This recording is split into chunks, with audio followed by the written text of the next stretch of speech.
One problem that every Premier League club has heading into the 25-26 Premier League season. Starting out with Arsenal, they have addressed many issues in this transfer window, like a striker, like replacing their sixes, but they still need an out-and-out left winger, a top-class left winger. Martinelli isn't going to cut it, neither is Trossard. Madueke can't play off the left as much as they would like to say so, but they just need to address that. And I would also like to see a bit of depth in the 8 and 10 roles in their midfield. I feel like it's just Rice, Odegaard, Nweri can play in there, and that's about it. For Aston Villa, is definitely transfers in and out because Martinez definitely said goodbye on the last day of the season just passed, and he is not gone. If he does go, they do not have much time left. The season's going to start soon, and they've really only brought Geeson in. Seems like a tidy player at the age of 24, 12 goals, 8 assists from Ligue 1.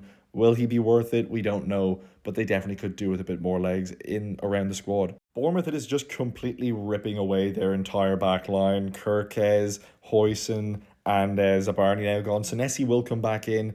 Hoyson did displace him whenever he was playing pretty well the season before. He'll come into that centre back. They've signed a new left back, but still the cohesion in that back line is not going to be looking nice. They have done well to keep players like the Semenyos, the Cliverts, even Evan Nielsen, but it's just worrying in that back line. With Brentford, it is just the manager. Keith Andrews, look, I'm Irish. I want him to do well, but he's never been a manager. He's a set-piece coach at Brentford, an assistant manager to an interim manager for the Republic of Ireland, and that is it. I just don't see him having the firepower with Mbuemo gone, Wissa possibly out the door. They're just left with Kevin Shada and that striker that was injured all last season. He's just not going to get them ticking, and I worry for them just until he's sacked in a few months. But will it be too late by then?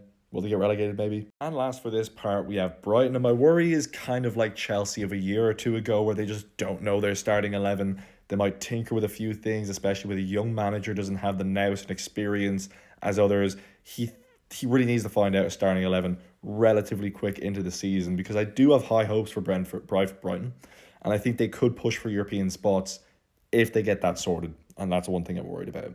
Like and follow for the rest of the series.